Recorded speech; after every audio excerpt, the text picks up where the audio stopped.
તો મિત્રો, આજે અમે ફંક્શનમાં ગયેલા હતા અને ત્યાં ખૂબ જ ગરમી લાગી. તો ઘરે આવીને વિચાર્યું કે જ્યુસ બનાવો. તો ચાલો તમને એલોવેરા જ્યુસ બનાવીને બતાવું. તો સૌથી પહેલાં મેં અહીં એક એલોવેરાનું પાન લીધું છે.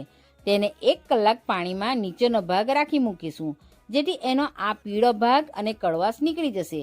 તો 1 કલાક પછી તમે જોઈ શકો છો એનો પીળાશ ભાગ નીકળી ગયો છે. તો ચાલો હવે એને કટ કરી લઈએ.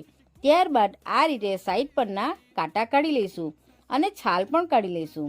હવે વચ્ચેથી એલોવેરાનું પલ્પ કાઢી લેવું. હવે એક મિક્સર જારમાં પલ્પ ઉમેરી તેમાં થોડા ફુદીનાના પાન, 2 આદુના ટુકડા, 1 વાટકી ખાંડ અને થોડા બરફના ટુકડા, ત્યારબાદ તેમાં થોડું મીઠું અને જીરું ઉમેરી સારી રીતે ક્રશ કરી લઈશું.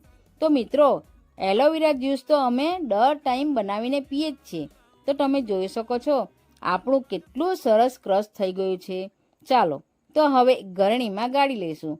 અને મિત્રો, સાચું કહું તો એલોવેરાનું જ્યુસ પીવાથી સ્કિન એકદમ ગ્લો કરે છે.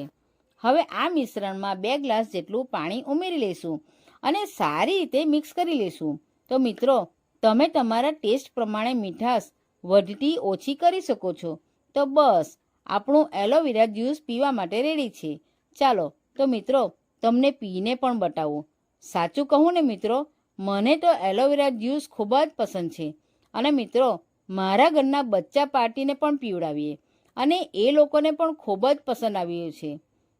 તો તમે ક્યારે બનાવો છો એ નીચે મને કોમેન્ટ કરો.